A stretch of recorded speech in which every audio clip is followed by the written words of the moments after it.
안녕하십니까. 소금 전문가 박주영 이사입니다. 오늘은 이 당뇨라는 주제를 가지고 한번 이야기를 해보도록 하겠습니다.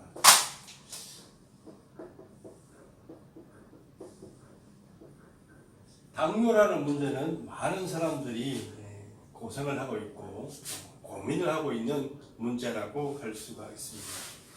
당뇨라는 걸 이해하기 위해서 제가 칠판에다가 좀 정리를 해놨습니다. 당뇨하고 관련된 게 바로 그 인슐린이죠. 인슐린은 이 췌장에 있는 베타세포에서 만들어집니다. 이 베타세포는 한 2g 정도 되는 건데 하루에 우리 몸에다가 1.4 내지 2mg 정도의 인슐린을 우리 몸에다가 공급을 해주고 있습니다. 그 췌장에 또한 알파세포라는 것도 있는데 여기 이제 글루카곤이라는 것을 이제 만들어서 배출을 합니다. 인슐린은 혈액 속에 있는 당을 좀 떨어뜨리는 작용을 하고 글루카곤은 당을 높이는 작용을 합니다. 정상적인 사람 같은 경우는 인슐린과 글루카곤이 적절하게 이렇게 나와서 우리 몸의 혈액 속에 있는 당의 양을 이렇게 조절을 해줍니다. 그러면 아무런 문제가 없게 되겠죠. 근데 이제 당뇨 증상을 앓고 있는 사람, 뭐 병에 걸린 사람이든 초기 증세가 있든 가능성이 있는 사람이든 그 사람들의 대부분의 문제점은 인슐린이 제대로 안 나오거나 나오기는 나오는데 혈액 속에서 기능을 못하는 경우 이렇게 나누어 볼 수가 있습니다. 인슐린이 나와야 되는데 안 나오는 경우는 여러 가지 이유가 있습니다. 일단 이 췌장 자체가 망가져서 인슐린을 분비하는 기능을 상실한 경우가 있을 수가 있겠죠. 이런 경우에는 인슐린을 외부에서 공급해주는 이런 방법을 찾아야 되겠죠.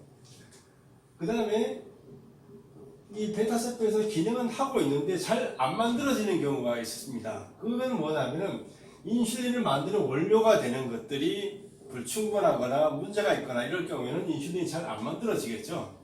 인슐린이 제대로 잘 만들어지는데 관여하는 미네랄로는 마그네슘이나 칼슘이나 아연 이런 것들이 있습니다. 이런 것들이 적절하게 잘 공급이 되고 다른 영양소들이 잘 공급이 된다 그러면 인슐린은 정상적으로 잘 만들어지게 됩니다. 그래서 인슐린이 만들어지는 것에도 마그네슘이나 칼슘, 아연 같은 미네랄들이 관여를 한다는 것을 알아두시면 될 것 같고요. 어쨌든 우리가 이제 당이라는 포도당이 됐든 탄수화물을 먹게 되겠죠. 먹으면은 몸에서 흡수가 됩니다. 그렇죠? 그 다음에 이제 운반해서 혈액 속으로 들어가게 됩니다. 혈액. 그죠? 혈액 속에 들어가게 되면은 혈액 속에 이제 당의 함량이 높아지게 되고 우리가 식사를 하게 되면은 혈액 속에 당의 함량이 올라가게 됩니다. 그러면 바로 이 혈액 속에 당이 올라가면은 이 떨어뜨리는 작용하는 인슐린이 우리 혈액 속으로 이제 분비가 돼서 들어오게 됩니다. 그러면은 혈액 속에 당이 있고 인슐린의 양이 올라가게 되겠죠. 그러니까 우리 식사 후에는 바로 인슐린의 양은 올라가게 됩니다. 그럼 인슐린은 이 혈액 속에서 무슨 역할을 하느냐? 어떻게 해서 혈액 속에 있는 당을 떨어뜨리느냐? 그건 바로 각 피로라는 곳에 체세포가 됐든 어디든 간에 돌아다니면서 당을 빨리 사용을 해라, 흡수를 해라라고 이제 하게 됩니다. 그러니까 인슐린이 각 세포나 저장할 곳이든 모든 곳에 돌아다니면서 야, 지금 혈액 속에 당이 많이 있으니까 빨리 사용을 하든가 저장을 하든가 해라 라고 명령을 내리게 됩니다. 그럼 이 명령을 받은 이제 혈관이 있겠죠. 그죠? 이 속에 이제 당이 이런 것들이 흘러가고 있을 겁니다. 그러면 이게 이 혈액소를 통해서 세포가 됐든 어디를 가든가 다 저장이 되든가 사용이 되든가 이런 식으로 해서 다 분배해줘서 이 혈액 속에 있는 이 당을 떨어뜨려야 됩니다. 이게 이제 인슐린의 임무가 되겠죠. 근데 문제는 이렇게 혈액 속에서 떨어뜨려서 이쪽으로 체세포 속으로 흡수되기 위해서 또 필요로 하는 미네랄들이 있습니다. 바로 이 크롬이나 바라딘 같은 이런 미량 미네랄이 있는데 이런 것들이 이런 곳에서 흡수가 될 수 있도록 해주는 역할을 하게 됩니다. 인슐린이 와가지고 체세포 보고 야 여기 당이 많으니까 사용을 해 흡수를 해 라고 할 때 이 체세포는 물어보는 거죠. 야 그게 진짜 당이 맞아? 우리한테 필요한 게 맞아? 그걸 확인해주는 역할을 하는 게 일종의 크롬과 바라딘 같은 거. 야 맞다 빨리 흡수해라 라고 명령을 내려주게 되면 이 체세포들이 저장기관들이 당을 이제 흡수를 해서 사용을 하기 시작을 합니다. 그러면 이제 혈액 속에 있는 당이 소모가 되게 되겠죠. 그러면 인슐린의 역할이 이제 끝나게 됩니다. 그렇게 되면은 이제 혈액 속에 당이 너무 없어지면은 뭐 글루카곤이 나와서 야 우리 몸 필요한 곳에 있는 또 여기 체세포에 저장해둔 간이라는데 저장해둔 거 있겠죠. 그러면 빼내갖고 혈액 속에다가 일정한 양의 당을 흐르도록 만들어주는 역할을 하기도 합니다. 자 문제는 여기까지 이제 왔으면 인슐린이 분비돼가지고 왔어요. 혈액 속에 흘러가는데 이 체세포들이 받아들이기를 거부를 하는 현상이 있습니다. 왜냐하면 이런 미네랄들이 부족할 경우에 아니면 체세포들이 무슨 문제가 있거나 하면은 받아들이기를 거부하든가 받아들여지지가 않게 되는 거죠. 그렇게 되면은 이 혈액 속에는 당이 줄어들지 않고 계속 존재를 하고 계속 많은 상태가 되게 됩니다. 그러면은 문제가 생기게 되겠죠. 어떤 문제가 생기죠? 혈액 속에 당이 소모가 돼서 없어져야 되는데 계속 당이 있습니다. 그러면은 뇌에서는 어떤 명령을 내리느냐? 야, 인슐린이 부족해서 저게 해소가 안 됐다라고 생각을 하게 되죠. 그래서 인슐린을 더 분비하도록 하는 역할을 하기도 하고, 또 하나는 이 세포들의 입장에서는 당이 흡수가 돼 들어와서 사용을 해야 되는데 당이 안 들어오면 못 들어오고 있는 거죠. 그럼 어떻게 합니까? 뇌에다가 이제 명령을 보냅니다. 우리는 당이 필요한데 당이 부족하다. 이런 명령을 내리게 되면은 어떻게 하죠? 이 당을 더 빨리 흡수하도록 우리 몸에다가 또 신호를 보내게 됩니다. 당이 부족하다라는 신호를 보내게 되게 되는 거죠. 그럼 우리 몸에서는 당이 먹고 싶다라든가 여러 가지 어떤 현상이 당을 더 흡수하도록 만들어버려요. 그럼 이제 이 혈액 속의 당은 더 증가를 하게 되고 인슐린은 더 분비를 되고 이런 악순환이 만들어지게 되는 거죠. 그럼 이제 여기에서 이제 과포화 상태가 됩니다. 그죠? 처리가 불능 상태로 빠지게 됩니다. 그럼 어떻게 되느냐? 사용하다 안 되면 이제 바로 이제 배출 시스템을 저장도 안 되고 배출 시스템이 작동을 하는 거죠. 우리 몸에서는 과부하 걸리면 배출합니다. 이게 바로 소변으로 나가게 되는 거죠. 이게 이제 당뇨가 되는 거 현상이 생기게 됩니다. 우리 몸에서는 혈액 속에는 당이 계속 증가를 하고 있고 몸에서는 안 받아들이고 아니면 몸으로 흡수가 안 되고 그러면은 혈액 속에는 이 과포가 걸리게 되면 문제가 생기죠. 그렇게 되면은 소변으로 배출시키게 되기 때문에 소변에서 당의 양이 증가를 해서 당뇨가 나오게 됩니다. 그러면 여기서 또 문제가 생기는 게 이제 콩팥이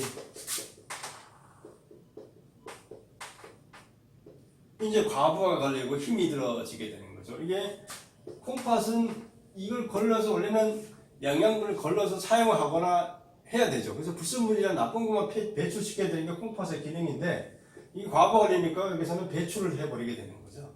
그럼 여기에도 또 무리가 가게 되고 그럼에도 불구하고 혈액 속에는 당이 많으니까 어떻게 되죠? 이 미세혈관 있죠. 말초혈관, 모세혈관 있죠. 끝에 있는 이 끝에 있는 말초혈관들이 당 성분들이 와서 막혀지게 되는 현상이 생기게 됩니다. 그렇게 되면은 어떻게 되죠? 그 분야가 막혀서 혈액이 잘 통과가 못하니까 산소 공급이나 영양 공급이 안 되게 되죠. 산소와 영양 공급이 끊어지게 되면은 괴사하는 현상이 생기게 돼서 발가락이나 손가락 이런 것들이 문제가 생기는 현상들이 생기게 됩니다. 그래서 당뇨는 이거 자체로 죽는 병은 아니죠. 하지만 이 당뇨 대부분이 합병증으로 사망합니다. 그죠? 이유가 아겠지만은 우리 이제 각 이제 극단에 있는 혈관들이 있죠. 가느다란 혈관들을 이 당들이 가서 막아버리거나 막아버리죠. 그래서 피가 안 통하거나 이 당뇨병이라는 것은 아겠지만 인슐린이라는 이 작은 그 양에서 시작을 하지만 우리 몸에서 기본적으로 미네랄하고 관련이 있다라는 거죠. 제가 뭐 의사도 아니니까 제가 말씀드릴 수 있는 건 이 인슐린의 생성에 마그네슘과 칼슘 아연이 관계가 되어 있고 이 혈당, 당을 우리가 체세포가 받아들일 때 바로 크롬과 바나듐이 있어야지만 이 체세포가 당을 받아들여서 혈액 속에서 당을 제거할 수가 있다라는 거죠. 그래서 평소에 이 미네랄 섭취가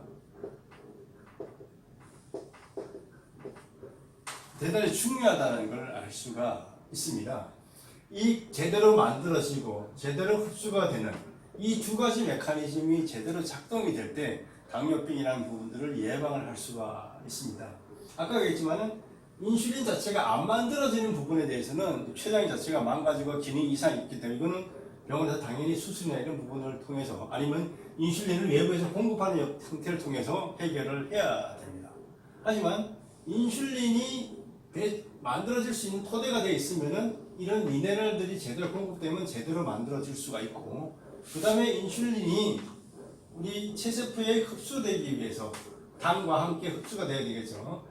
그 과정에는 크롬과 바나듐이나 이런 미네랄들이 같이 있을 때 제대로 체세포 속으로 당이 흡수가 돼서 혈액 속에 당이 조절이 될 수 있다는 걸 말씀을 드릴 수가 있습니다. 어떻게 보면 상당히 복잡할 수도 있는데 아주 간단한 부분입니다. 이 인슐린과 글루카곤이 적절하게 배출이 될 수 있도록 하는 미네랄들이 제대로 있을 때 이게 제대로 배출되고 이렇게 배출돼 가지고 우리 혈액 속에서 당이 흡수가 될 때 이 체세포가 이걸 받아들일 때 크롬과 바나듐 같은 여러 가지 미량 미네랄들이 있을 때 이 혈액 속으로 당이 제대로 들어가서 소모가 되고 그 다음에 들어갔던 것들이 저장이 되어 있다가 필요할 땐 제대로 나올 수 있는 이 시스템 속에는 바로 이 미네랄이 작용하고 있다는 것을 알게 되면 우리가 평소에 미네랄들을 골고루 섭취하는 것이 대단히 중요하다는 것을 알 수가 있습니다. 이번 시간에는 당뇨병과 미네랄이라는 주제를 가지고 제가 이야기를 좀 해봤습니다. 어떻게 이해가 되셨는지 모르겠습니다. 감사합니다.